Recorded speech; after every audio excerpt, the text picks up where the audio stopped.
सभी दोस्तों को नमस्कार। दोस्तों यहाँ पर हम लोग आज डिस्कस करने वाले हैं एनसीएफ के बारे में। ठीक है, एनसीएफ 2005 को डिस्कस करेंगे और टॉपिक वाइज चीज़ों को कराया जा रहा है। नहीं देख रहे हो तो देख लो यार। ठीक है, ये अपडेटेड कंटेंट है, 130 प्लस आएंगे अगर अपडेटेड कंटेंट कंज्यूम करोगे, और बाकी क्वेश्चन आंसर भी हम लोग सेट लगा रहे हैं। तो एक पहला प्रश्न ये देख लेते हैं कि यहाँ पर क्या है। एक प्रश्न देखेंगे पहले कि एनसीएफ के अनुसार बालकों की जो शिक्षण प्रक्रिया है वो कैसी होनी चाहिए। रटंत पद्धति से युक्त होना चाहिए, रटंत पद्धति से मुक्त होना चाहिए, तनाव व बोझ से युक्त होना चाहिए। ठीक है, तो अब देखिए यहाँ पर क्वेश्चन को घुमाने वाला हिसाब किताब है। जैसे कि युक्त है, युक्त मतलब होता है साथ में, मुक्त मतलब होता है कि मुक्ति मिल जाए। तो जब भी आप देखोगे रटंत विद्या को अगर आपके साथ रखा जाए, मतलब कि आप रटने वाले बनोगे, तो इससे तो आपका विकास हो नहीं सकता। तो रटंत पद्धति से मुक्ति चाहिए आपको, तो मुक्त करने की यहाँ पर बात की जा रही है। अब तनाव और बोझ से युक्त है यहाँ पर, लेकिन यहाँ पर अगर मुक्त कर देना तो ये भी कहता है एनसीएफ। तो यहाँ पर तो ऑप्शन में सिर्फ एक ही दिख रहा है, रटंत पद्धति मतलब रोट लर्निंग से यहाँ पर मुक्ति की बात की जा रही है। ठीक है, तो चलिए कुछ थ्योरी सेक्शन को भी लगाएंगे, बाकी कुछ क्वेश्चन है उसको भी डिस्कस करेंगे। तो पहले थ्योरी सेक्शन पर चलते हैं और बेसिक से एडवांस लेवल तक पढ़ लेते हैं, ताकि एक भी क्वेश्चन ना गलत हो। तो चलिए देखते हैं। एनसीएफ 2005 भारत में स्कूलों के लिए पाठ्यक्रम, ठीक है, पाठ्यक्रम, पाठ्यपुस्तक, ठीक है, तथा शिक्षण जो प्रथाओं के लिए एक दिशा निर्देश के रूप में कार्य करता है। अब पाठ्यक्रम क्या होता है, जैसे देखिए, जैसे कि आपके पास एक पाठ्यपुस्तक है सीडीपी का, तो वो क्या है, पाठ्यपुस्तक है जिसको पढ़ना है आपको। पढ़ने वाला, पाठ्य मतलब पढ़ने वाला, पुस्तक मतलब पुस्तक, तो पढ़ने वाला पुस्तक है। अब उसमें क्या होता है ना, उसमें अब आपको पाठ्यक्रम देखने को मिलेगा, मतलब पाठों का क्रम। तो सबसे इंपॉर्टेंट है पुस्तक है, और पुस्तक के अंदर जो पाठों का क्रम होता है, जैसे पहले पाठ पे क्या है, दूसरे, जैसे टॉपिक वाइज चीज़ों को मैं करा रहा हूँ वैसे एक लेसन वाइज होता है। तो लेसन 1, लेसन 2 ये पाठ्यक्रम है। तो वो सारी चीज़ें कौन निर्धारित करता है, किस अरेंजमेंट में होना चाहिए, एनसीएफ के हिसाब से यहाँ पर एक निर्देश बनाया जाता है जिसके हिसाब से ये सारी चीज़ें कार्य की जाती है। ठीक है, ऐसा नहीं है कि पहले आपने बाबर को पढ़ा दिया, ठीक है, और उसके बाद आप पढ़ाओगे, आप देखोगे मोहम्मद गौरी को, तो सिस्टम से ही पढ़ाया जाएगा। ठीक है, जो चीज़ ए पहले पढ़ाया जाएगा, बी पहले पढ़ाया जाएगा, सी पहले पढ़ाया जाएगा, फिर डी पढ़ाया जाएगा, ऐसे करना है। ठीक है, तो ये पाठ्यक्रम को निर्धारित करने का कार्य कौन करता है, एनसीएफ। दूसरी बात करते हैं, सबसे पहले तो इम्पॉर्टेंट ये है कि इसका फुल फॉर्म देख लेते हैं। तो इसका फुल फॉर्म है नेशनल करिकुलम फ्रेमवर्क, ठीक है, राष्ट्रीय पाठ्यचर्या रूपरेखा 2005। चलिए फटाफट अब चीज़ों को देखेंगे, हाईलाइट चीज़ों को, ताकि कम समय में ज़्यादा चीज़ों को सीख सकें। ठीक है, एनसीएफ 2005 ने शिक्षा पर पिछली सरकार की रिपोर्टों जैसे लर्निंग विदाउट बर्डन और national educational policy, national policy of education 1986-1992 से कुछ सीखा, और क्या किया, उन्हीं चीज़ों पर फोकस करके डिस्कशन करके अपनी नीतियों पर आधारित किया। ठीक है, तो कहने का मतलब कुछ चीज़ें जो ऐसी थे 1986-1992 में नई शिक्षा नीति थी, जिसमें बहुत सारी चीज़ों को बताया गया कि सिलेबस को कम करना चाहिए, उन्हीं के नक्शे कदम पर एनसीएफ 2005 भी काम करने लगा। अब चलिए आगे देख लेते हैं थोड़ा सा। राष्ट्रीय पाठ्यचर्या की रूपरेखा 2005, एनसीएफ 2005 भारत में राष्ट्रीय शैक्षिक अनुसंधान और प्रशिक्षण परिषद एनसीईआरटी द्वारा 2005 में प्रकाशित चौथा पाठ्यचर्या है, ढांचा है। कहने का मतलब इससे पहले 3 ढांचे और प्रस्तुत किए जा चुके हैं, लेकिन एनसीईआरटी ने ये चौथा वाला ढांचा अपडेट किया। कब किया अपडेट, 2005। ठीक है, तो अभी देखिए इससे पहले 1975 में, 1988, 2000 में ये लॉन्च किए जा चुके थे। जैसे कि आप देखते हो ना, एक पुस्तक है 2017 में लॉन्च होती है। ठीक है, एक पुस्तक है जो 2017 में लॉन्च होती है। ठीक है, और फिर उसके बाद अपडेट वर्जन आता है 2019 में, कुछ कमियां होती हैं उसको दूर की जाती है। तो 3 बार लॉन्च किया जा चुका था, लेकिन चौथी बार में कुछ और कमी दिखी तो उसको भी ठीक किया गया, और आखिरी बार लॉन्च हुआ 2005 वाला। ठीक है, अब देखिए, मूल्यों के पतन और स्वार्थपूर्वक भावना के विकास के कारण यह आवश्यकता अनुभव की गई। कहने का मतलब बहुत सारे टीचर ऐसे देखे होंगे आपने जो स्वेटर बुनते हैं, मैं बार बार बोलता हूँ आपको, और राजनीति की बात करते हैं क्लास में बैठ करके। मतलब नैतिकता उनके पास ये नहीं है कि आपको सैलरी किस चीज़ की दी जा रही है, आप देश के भविष्य के बारे में बात कर लें, थोड़ा सा पढ़ा लें बच्चों को। लेकिन ये नैतिकताओं का जब पतन था और स्वार्थपूर्ण भावना जो थी कि हमारी नौकरी, हमें भर्ती चाहिए, भर्ती चाहिए, भर्ती होने के बाद पढ़ाना नहीं है। ठीक है, तो उन सभी चीज़ों के कारण ही इन सभी चीज़ों को अनुभव किया गया और ये सारी चीज़ें लागू कर दी गई। ठीक है, अब एनसीएफ 2005 की 5 प्रमुख विशेषताएं हैं, इस चीज़ को आप लोग पढ़ लेंगे। ठीक है, ये सारी चीज़ें पूछी नहीं जाती हैं, जो ये वाली लाइन है ना, ये पूछी नहीं जाती है, बट फिर भी मैंने आपको पीडीएफ में डाल दिया है, ठीक है। तो पीडीएफ में जो इंपॉर्टेंट चीज़ें हैं वो मैं डाल रहा हूँ, जो भी बहुत ज़्यादा इंपॉर्टेंट है, जो पूछा जाएगा, वो चीज़ें आप लोगों के लिए लाल पीली में देखने को मिलेगा, कलर्स में, ठीक है। चलिए, एनसीएफ का मुख्य उद्देश्य क्या है? जीवन एवं ज्ञान के मध्य की दूरी को कम करना तथा इस प्रक्रिया में विद्यालयी ज्ञान को जो है बाहरी जीवन से जोड़ना। तो बिल्कुल सिंपल सी बात है, जो आप विद्यालय में पढ़ते हो उसको बाहर आकर के अप्लाई कर लो। इन्हीं सभी चीज़ों के बारे में एनसीएफ बात करता है। कहने का मतलब है, अ से अनार आपने सीख लिया, तो अनार रटना नहीं है आपको क्या करना है, घर पे आकर के अनार देखना है। मम्मी से कहना, मम्मी अनार चाहिए, पापा अनार चाहिए, अनार कैसा होता है, सर ने बताया था अ से अनार, तो अनार देखना है। अगर आपने हाथ में ले करके एक बार अवलोकन कर लिया, एक बार ऑब्जर्वेशन कर लिया, फील कर लिया, अनुभव कर लिया, तो अ से अनार कभी भूल पाएगा क्या? कभी नहीं। तो बाहरी ज्ञान से जोड़ना है। आम, ठीक है, आ से आम, ठीक है, ई से इमली, ये सारी चीज़ें आप अनुभव करके सीख सकते हैं। तो यही सारी चीज़ें यहाँ पर लागू की जाती है कि जो पढ़ाई जा रही है चीज़ें, उसको बाहरी जीवन से जोड़िए, ठीक है। चलिए आगे देखते हैं। कुछ मार्गदर्शी सिद्धांत के बारे में बात कर लेते हैं। जैसे ज्ञान को बाहरी ज्ञान से जोड़ना, ठीक है, बाहरी जीवन से जोड़ना, रटन प्रणाली से मुक्ति की बात की जाती है यहाँ पर। मतलब रटना नहीं है, मैंने अभी क्या बोला कि अ से अनार रटोगे तो नहीं रट पाओगे, ठीक है, उसको प्रैक्टिकल देखना है। अब ये छोटी छोटी चीज़ें, ऐसा नहीं है कि एनसीएफ अ से अनार रटवाने के लिए ही लागू किया गया, बहुत बड़ी बड़ी चीज़ें भी हैं जिसको रटने से शॉर्ट टाइम के लिए आप रिटेन रख सकते हैं, लॉन्ग टाइम के लिए आपको कहीं ना कहीं अनुभव करना पड़ेगा उस चीज़ को, ठीक है। अब पाठ्यचर्या जो है, ठीक है, एक करिकुलम बनाई जाती है ना। पाठ्यचर्या क्या होता है कि किस तरीके का सिलेबस होना चाहिए हर एक स्कूल में, हर एक विद्यालय में, तो पुस्तक केंद्रित न रह जाए, ठीक है। पाठ्य परचर्या, ठीक है, इसको याद रखेंगे। जैसे पाठ्यक्रम देखा, पाठ्यों का क्रम, अब पाठ्यों का क्रम जो है वो कैसा होना चाहिए, हर एक विद्यालय का कैसा होना चाहिए, उसको करिकुलम कहते हैं, ठीक है। तो ये जो है आपका पुस्तक केंद्रित ना हो, ऐसा ना हो कि बच्चे जो हैं सिर्फ पुस्तकों के ऊपर ही डिपेंड हो जाएँ और जो चीज़ें आप पढ़ा रहे हो वो सिर्फ पुस्तकों के बिहाफ पर हो रहा है। जैसे कि ये आपका पैराग्राफ है, बच्चे ये पढ़ लेना, इसको याद करके चले आना, ठीक है, इसी में से इंपॉर्टेंट है, ऐसा नहीं है। जैसे मैंने आपको बोला, ये जो इंपॉर्टेंट चीज़ें हैं मैंने आपको पीडीएफ में डाल दी। अब इसका मतलब ये नहीं है कि इसी पीडीएफ में से आपको देखने को मिलेगा। इसको देखने के बाद आप क्वेश्चन को ना समझ पाओगे कि हाँ इस तरीके के क्वेश्चन आते हैं, वो आपको निपटा दोगे, क्योंकि आप कॉम्पिटिटिव एग्जामिनेशन की तैयारी कर रहे हो। लेकिन जब आपको थ्योरी लिखने की बात है तो आपको बहुत बड़ी बड़ी किताबें पढ़नी पड़ेंगी, ठीक है। तो आपको ऐसा नहीं है कि पुस्तकों पर ही डिपेंड रहोगे। तो आप मान के चलो कि जीवन का सार, कुछ बड़े बुजुर्ग क्या होते हैं, जीवन का सार दे देते हैं, ठीक है। इतने सारे 60 साल का अनुभव है और उन्होंने 2 मिनट या 2 घंटे में अपना जीवन का पूरा निचोड़ दे दिया, ठीक है। तो उन्होंने 2 घंटे में निचोड़ दिया कि नहीं दिया? तो वैसे ही पुस्तक पे केंद्रित ना हो करके इतना सारा न पढ़ना पड़े, बहुत ज़्यादा बर्डन ना हो बच्चों के अंदर, तो उनको कहीं ना कहीं एक्टिविटी करानी चाहिए, उनको बाहरी जीवन से जोड़ना चाहिए ताकि वो ज़्यादा से ज़्यादा अनुभव कर सकें और जल्दी से जल्दी चीज़ों को सीख सकें, ठीक है। तो पुस्तकों पर ज़्यादा आधारित नहीं करना है, गतिविधियों से जोड़ना है। मैंने वही बात बोली, गतिविधि कर करके बच्चे सीखेंगे, ठीक है। राष्ट्रीय मूल्यों के बारे में उनको बताना है, ठीक है, कि देशभक्ति उनके अंदर होनी चाहिए, ठीक है। किसी भी तरीके की अनयूजुअल एक्टिविटी अगर वो देखता है तो देश के लिए वो आगे आए, ठीक है। आस्थावान विद्यार्थी तैयार हों, राष्ट्रीय महत्व के बिंदुओं को पाठ्यक्रम में शामिल किया जाए। अब ऐसा लग रहा है कि दंगा होने वाला है, कुछ लोग प्लानिंग कर रहे हैं, तो वो पुलिस में जाकर के बताए इस चीज़ को कि ऐसा होने वाला है। इतनी राष्ट्रीयता भावना होनी चाहिए। ऐसा नहीं है कि चलो ठीक है, अच्छा है, हो जाने दो, एक बार सरकार गिर जाएगी तो भर्ती आ जाएगी, ऐसा कुछ नहीं करना, ठीक है। आपके अंदर ये भावना होनी चाहिए, ठीक है। एनसीएफ 2005 के अनुसार पाठ्यक्रम निर्माण के कुछ सिद्धांतों के बारे में बात करते हैं। तो शिक्षा जो होनी चाहिए बाल केंद्रित होनी चाहिए। जो इंपॉर्टेंट है वो मैंने आपको बताया कि पीले कलर में आपको देखने को मिल जाएगा, बहुत इंपॉर्टेंट है, और कुछ चीज़ें हैं जो आपको नीले कलर में, इसको आप लोग हाईलाइट कर लीजिएगा। चलिए आगे देख लेते हैं।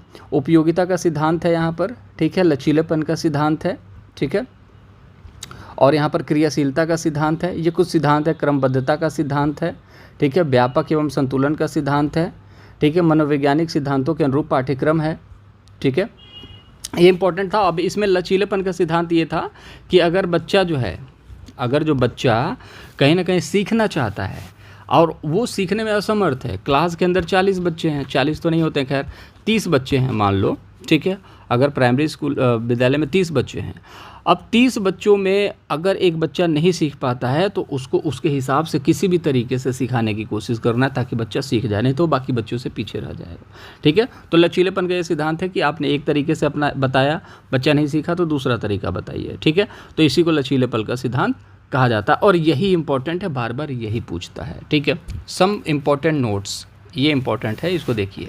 एनसीएफ क्या कहता है, करके सीखने पर जोर देने की बात करता है, ठीक है। और बहुत सारे लोग होंगे जो पूरा वीडियो नहीं देखेंगे, आपकी इच्छा है यार, ठीक है। मेरा तो काम है, अपना ईमानदारी से मैं कर रहा हूँ। अगर आपको अच्छा कंटेंट लगता है तो लाइक कीजिएगा, सब्सक्राइब कीजिएगा चैनल को, और कुछ सजेशन सुझाव है तो कमेंट बॉक्स में ज़रूर बताइएगा। जो इंपॉर्टेंट फैक्ट्स हैं वो मैं आपको देने की कोशिश कर रहा हूँ। एनसीएफ 2005 संरचनावाद निर्मितवाद की अवधारणा पर बल देता है। संरचनावाद मतलब समझते ही हैं, जैसे कि आपके पापा आपको क्या करना चाहते हैं, आपको कुछ बनाना चाहते हैं, तो हर एक माँ बाप अपने बच्चे को कुछ बनाना चाहता है, ठीक है।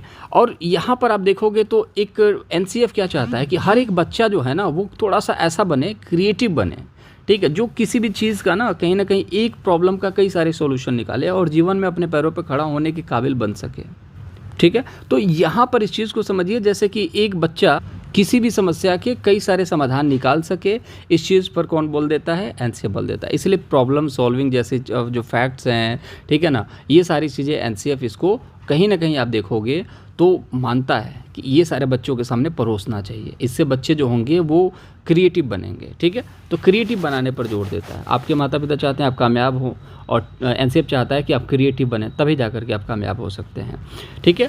2 विशिष्ट सूत्रों का पालन किया जाता है। कौन कौन से हैं? एक होता है ज्ञात से अज्ञात की ओर, और दूसरा जो होता है मूर्त से अमूर्त की ओर। ज्ञात मतलब क्या होता है? जो आपको पता है, ठीक है। जो आपको पता है उसके बाद जो आपको नहीं पता उसकी तरफ जाना। जैसे सबसे पहले आपको सूर्य पता था कि ये सूरज है, लेकिन बाद में आपको पता चला कि जो छोटे छोटे तारे दिखते हैं ना, ये सूरज से भी बड़े हैं लेकिन बहुत दूर है ना, इसलिए आपको छोटे दिखाई देते हैं। तो ये चीज़ आपको कब पता चली? पहले सूरज को जाना तब तो आपको पता चली।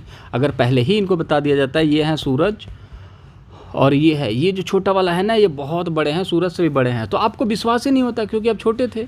आपको बोला जाता कि ये छोटा है, नहीं ये छोटा नहीं है, ये बड़ा है, ये वाला छोटा है, ठीक है। तो नहीं समझ में आता, कंफ्यूज हो जाता बच्चा, ठीक है। तो बड़े को बड़ा कहा, छोटे को छोटा, लेकिन एक समय के बाद क्या हुआ कि बच्चा खुद ही समझ गया कि ये जो चीज़ है ना सूरज, ये पास में है इसलिए बड़ी दिखती है और ये छोटे छोटे हैं इसलिए दूर। तो सबसे पहले जो ज्ञात है उसको सीखना है, फिर जो अज्ञात है उसको सीखना है, वो बाद में सीखना है, ठीक है। और मूर्त से अमूर्त की तरफ, जैसे कि मूर्त क्या है, जैसे आपने अपने पापा को देखा आपने, ठीक है, देखा, चलिए पापा आपके हैं, आपने देखा, उनकी आवाज़ पहचान गए, लेकिन अब पापा ने बस दरवाजे बोला दरवाज़ा खोलो, ठीक है। अब आपको तो लगा कि यार पापा आ चुके हैं, आवाज़ पहचान लिया आपने।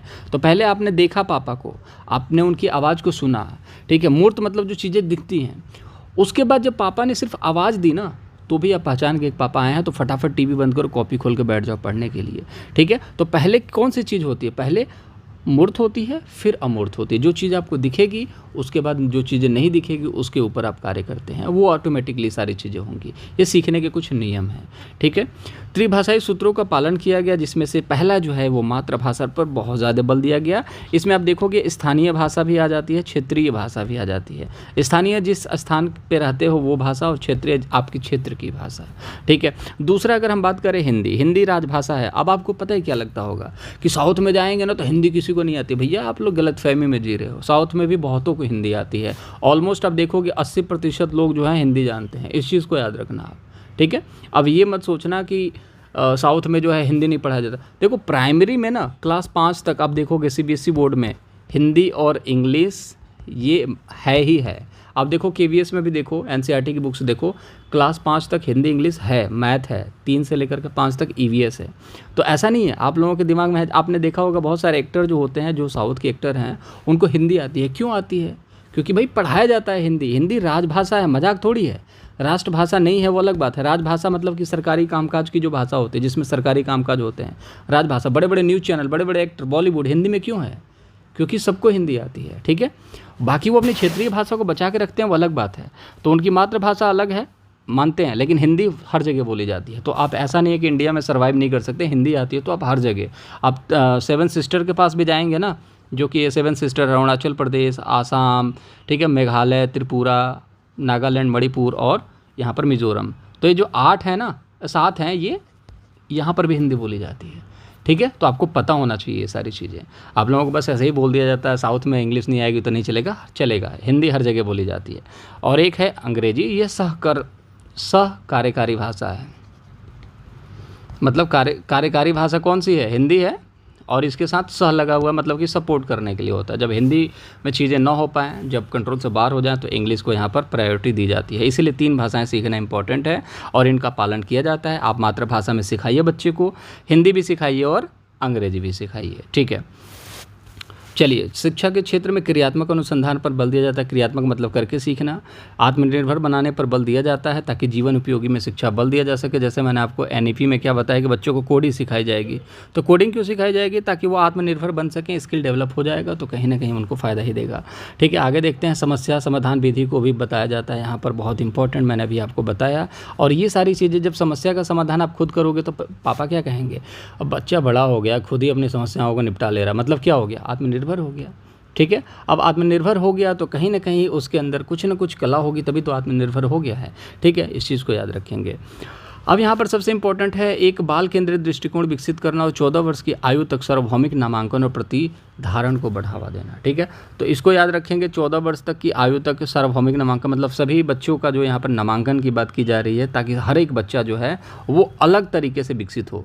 और 14 वर्ष तक हर बच्चा पढ़ना चाहिए। कहने का मतलब ये है कि 14 साल तक का जो बच्चा है, आपने अभी आरटी में पढ़ाऊंगा, जिसमें आपने देखा होगा 6 से लेकर के 14 साल तक के बच्चे को अनिवार्य मुफ्त शिक्षा दी जाएगी और उनको फेल नहीं किया जा सकता, ठीक है। कुछ संशोधन भी हैं, उसको भी डिस्कस करेंगे। तो 14 साल तक के बच्चे को, सबको यहाँ पर पढ़ने का अधिकार है और उनका नामांकन होना ही चाहिए, ठीक है। चलिए आगे देख लेते हैं, सीखना और ज्ञान, यहाँ पर ये बहुत इंपॉर्टेंट है।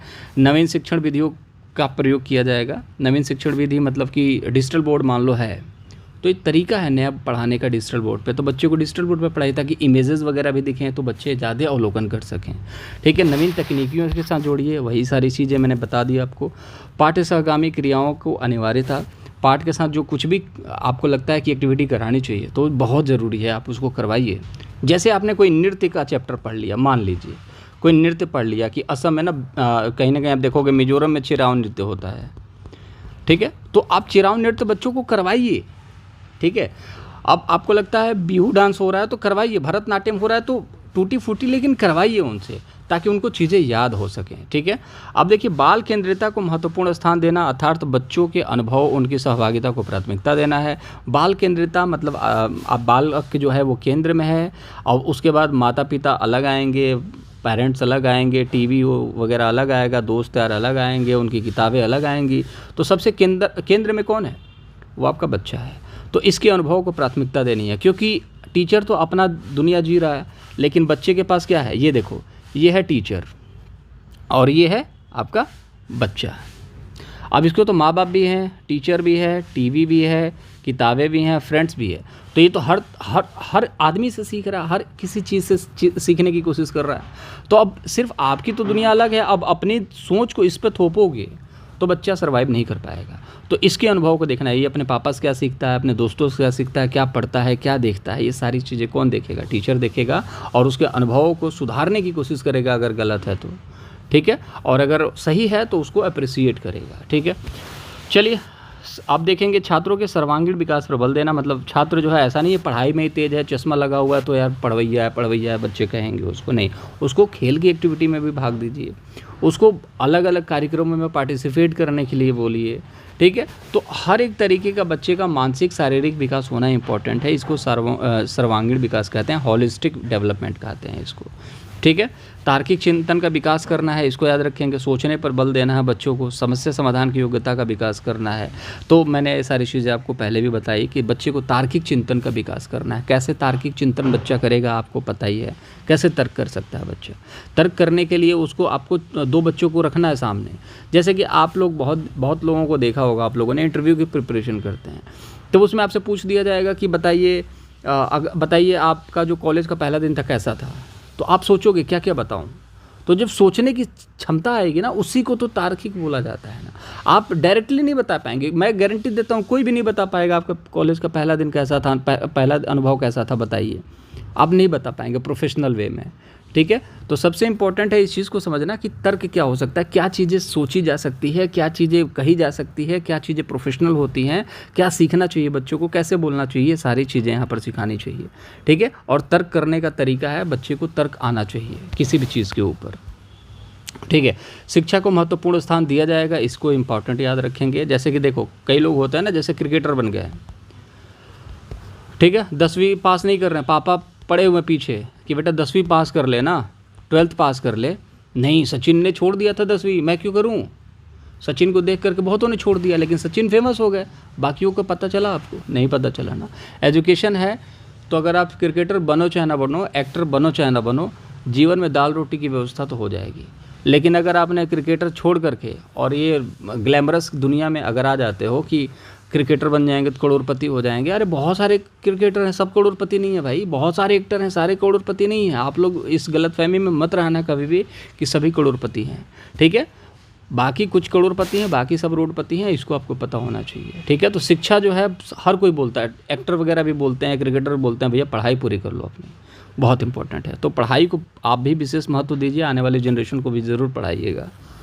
शिक्षा में कल्पना और मौलिकता को महत्वपूर्ण स्थान दी जाएगी, बिल्कुल फैक्ट है। शिक्षा में कल्पना बहुत इंपॉर्टेंट है, सोच बहुत ज़्यादा इंपॉर्टेंट है।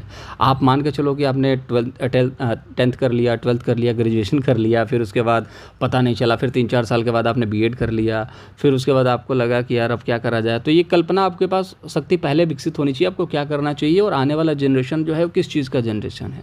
बहुत सारे लोगों ने देखा कि हाँ भाई कंप्यूटर सीख लेना चाहिए 10 साल पहले ही, उन लोगों ने कल्पना कर ली, वो लोग वहाँ तक सोच पाए। तो जो लोग सोच पाते हैं वो आगे निकल जाते हैं। मौलिकता मतलब आप जानते हो मोरालिटी होना चाहिए, शिक्षा में क्या पढ़ना है क्या नहीं पढ़ना है, ये इंपॉर्टेंट है। आप लोग इस चीज़ को समझिए कि शिक्षा से आप कितने पोलाइट हो सकते हैं, आपके अंदर घमंड नहीं आना चाहिए शिक्षा को लेकर के, बहुत सारी चीज़ें हैं वो शिक्षा आपको सिखाती है। तो मौलिकता आप जानते ही हैं, मौलिक चीज़ें आपको आनी चाहिए, ठीक है। मोरालिटी, नैतिकता जिसको कहते हैं, वो सारी चीज़ें। मौलिकता में एक चीज़ और आ सकती है, जैसे कि आपके क्या राइट्स हैं, वो चीज़ आपको पता होना चाहिए, ये शिक्षा में बता दी जाए। पापा से कैसे बात करना है, टीचर से, फ्रेंड्स के साथ कब पढ़ना है, कब खेलना है, एक सिस्टम डिसिप्लिन होना इंपॉर्टेंट है। चलिए, एनसीएफ 2005 के अनुसार शिक्षक की भूमिका किसकी होती है? सुगमकर्ता की होती है। अब देखिए, मैं जितने इंपॉर्टेंट फैक्ट्स हैं वो चाहूँ तो 1 मिनट में आप लोगों को दिखा दूंगा, लेकिन मैं चीज़ों को थोड़ा सा ऐसा दिखाना चाह रहा हूँ जैसे कि आपने वाकई में चीज़ों को पढ़ा है और एनसीएफ से अब कभी भी आपसे गलती कुछ नहीं होने वाला है, ठीक है। तो सुविधा प्रदाता या सुगमकर्ता या फैसिलिटेटर बोला जाता है इसको। तो फैसिलिटेटर का जो रोल है वो प्ले करता है कौन? टीचर। तो इसको याद रखना है, ठीक है। चलिए, बहुश्रेणीय कक्षा व्यवस्था अर्थात एक से अधिक कक्षा के विद्यार्थी एक साथ पढ़ें। कहने का मतलब है कि एक से अधिक कक्षा के विद्यार्थी एक साथ पढ़ सकें, ये भी व्यवस्था की जाएगी। बहुत तरीके की बहुश्रेणीय कक्षा व्यवस्था यहाँ पर की जाएगी।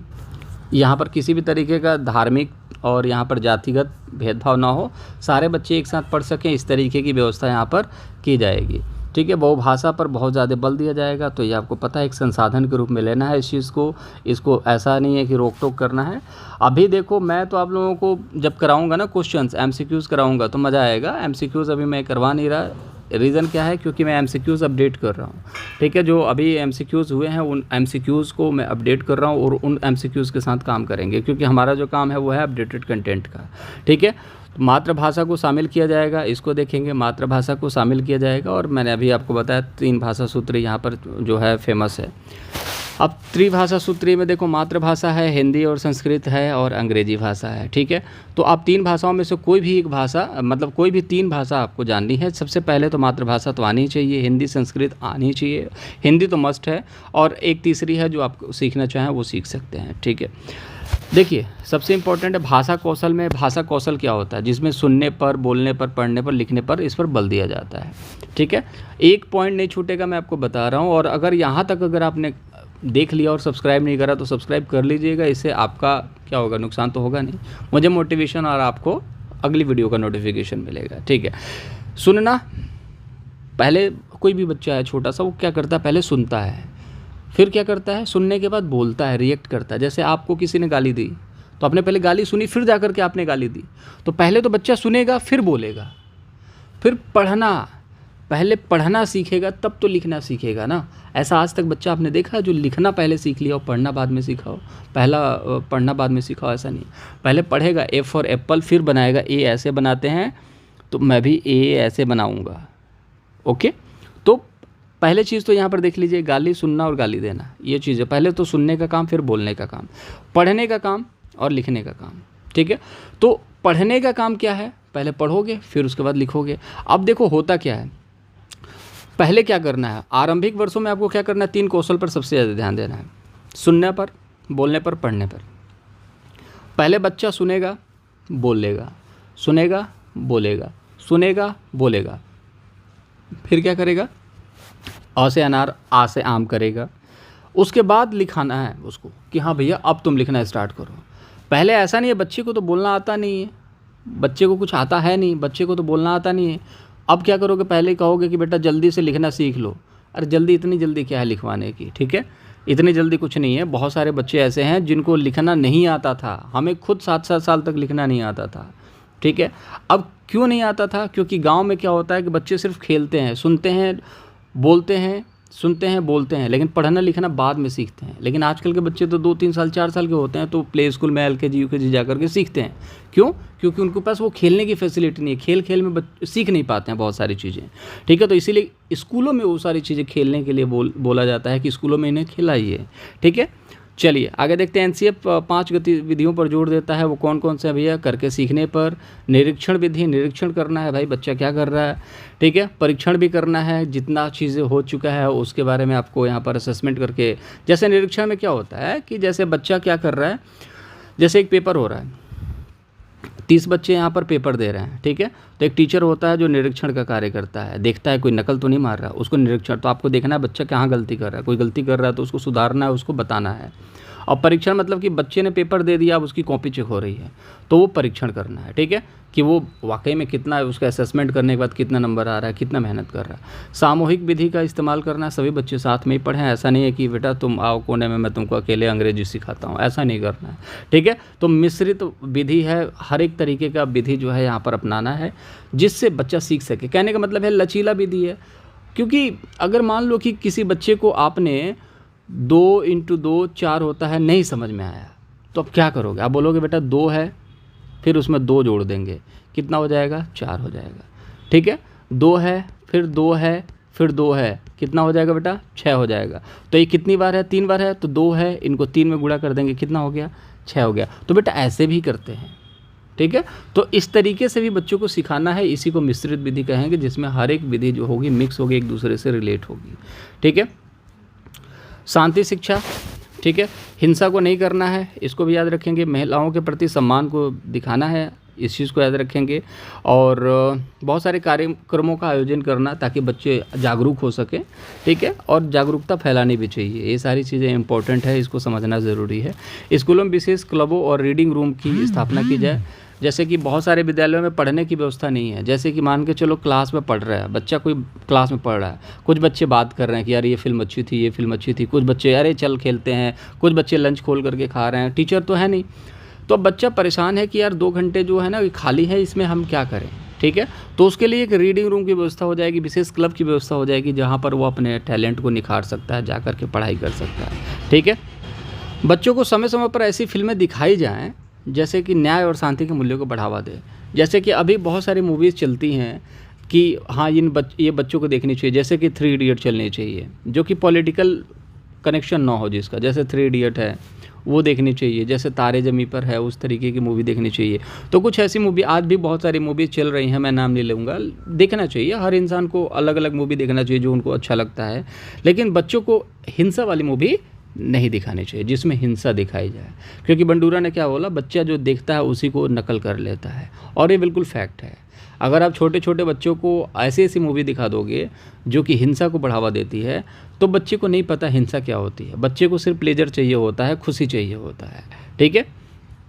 तो बच्चे को फिल्म दिखाइए ऐसे जिससे उसको मोटिवेशन मिले, जैसे कि आपने देखा होगा क्रिस दिखाया, क्रिस के पहले कोई मूवी कोई मिल गया दिखाया, तो उसमें पता चल जाता है कि हाँ पढ़ाई का पावर क्या है, पढ़ना बहुत ज़रूरी है, तभी रिस्पेक्ट मिलती है, इज्जत मिलती है।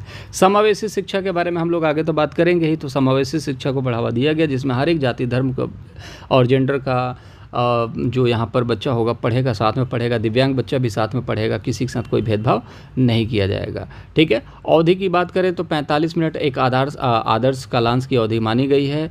एक सत्र में 200 दिन तक शिक्षण कार्य किया जाना चाहिए। ठीक है, शिक्षक को कम से कम 45 मिनट का समय दिया जाना चाहिए कि कामकाज की समीक्षा कर सके वो अपने। ठीक है, तो दिन भर की कामकाज की समीक्षा के लिए कम से कम 45 मिनट देना चाहिए भैया, कि आप 45 मिनट लीजिए। वैसे टाइम तो बहुत सारा होता है, बट एक शेड्यूल जो है बनाया गया है एनसीएफ के द्वारा कि कम से कम अगर बहुत ज़्यादा स्ट्रिक्ट रूल है तो 45 मिनट तो उसे दीजिए भाई, कि वो अपना कामकाज कर सके। ठीक है, और समीक्षा कर सके कि कैसा कामकाज चल रहा है, सारी चीज़ें। 200 दिन तक शिक्षण कार्य किया जाता है। सप्ताह में 1 घंटा पुस्तकालय अध्ययन के लिए दिया जाएगा, कि 1 घंटा आप जाकर के पुस्तकालय में पढ़िए। स्कूल में बिताया गया समय किसी भी हालत में 6 घंटे से कम नहीं होना चाहिए। किसका भैया? ये टीचर की बात की जा रही है। तो टीचर की अगर बात करें, अगर हम शिक्षा की बात करेंगे, स्कूल में जो स्टूडेंट है, टीचर है, 6 घंटे कम से कम तो रहना ही चाहिए। इसको याद रखेंगे, कम से कम 6 घंटे से कम नहीं होना चाहिए। चलिए आगे देखते हैं। शांति शिक्षा में आप देखोगे यहाँ पर क्या चीज़ें हैं कुछ इंपॉर्टेंट।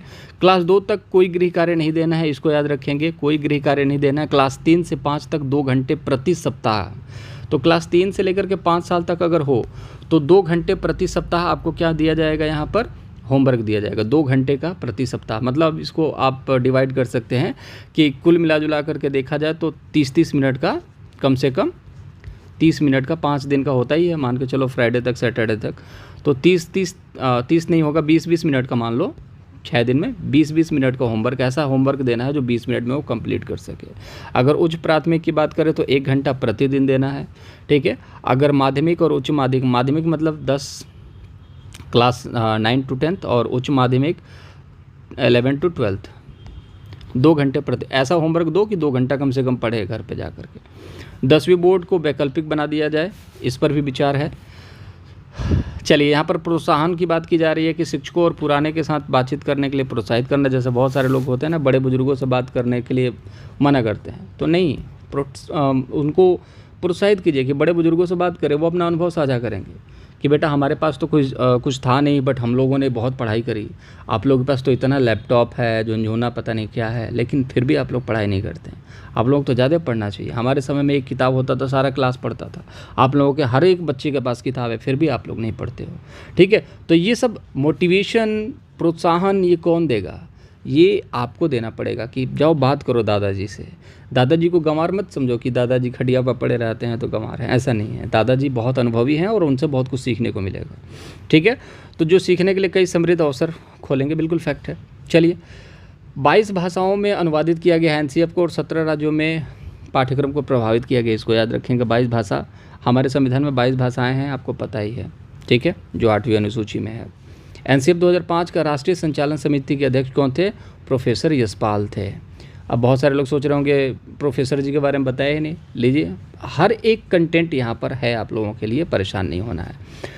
चलिए, तो ये प्रोफेसर यशपाल जी थे, हो गया कंप्लीट। अब चलिए लास्ट क्वेश्चन एक देख लेते हैं कि राष्ट्रीय पाठ्यचर्या रूपरेखा के शिक्षण का उद्देश्य होना चाहिए। तो शिक्षण का जो उद्देश्य होना चाहिए, जिज्ञासु प्रवृत्ति को विकास करना, फैक्ट है। बालकों के लोकतांत्रिक मूल्यों का विकास करना है, ऐसा नहीं है। गणना करने की क्षमता का विकास करना, ऐसा भी नहीं है। तो करना क्या है? बालकों के जिज्ञासु प्रवृत्ति का विकास करना है। तो ये राइट आंसर होगा, ऑप्शन फर्स्ट। तो मुलाकात अगले वीडियो में करेंगे। आई होप चीज़ें समझ में आई होंगी। चैनल को सब्सक्राइब कीजिएगा। कोई सजेशन सुझाव कमेंट बॉक्स बताइए। Take care, bye bye.